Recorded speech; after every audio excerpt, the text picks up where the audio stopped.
Hi, I'm Nick, and today we're going to show you how to resolve iOS WCAG headings and labels violations.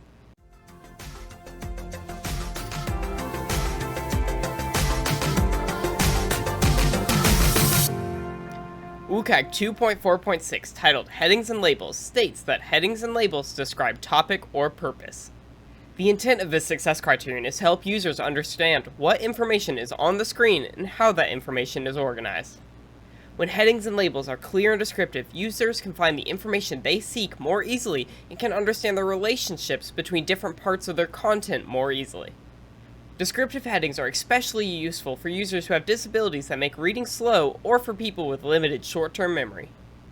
Form input controls with labels that clearly describe the content and format that is expected to be entered helps users successfully complete each form.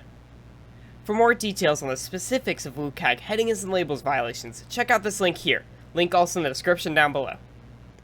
Let's go ahead and fix an iOS WCAG headings and labels violation with the help of the Mesmer accessibility audit. But first, head on down and label your subscription as subscribed.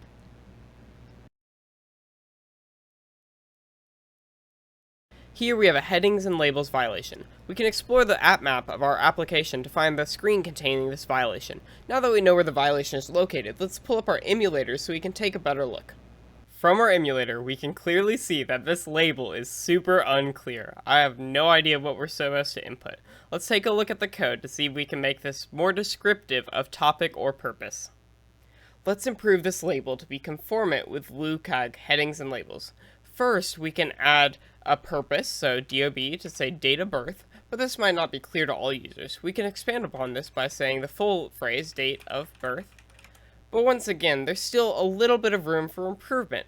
The best we can do is also provide information about the format that is expected to be entered, such as image/gg/yy.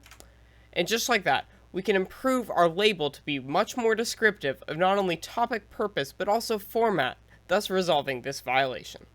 And just like that, we fixed our iOS WCAG headings and labels violation. How do you fix the accessibility in your applications? Let us know in the comments down below. Thanks for watching, and happy developing.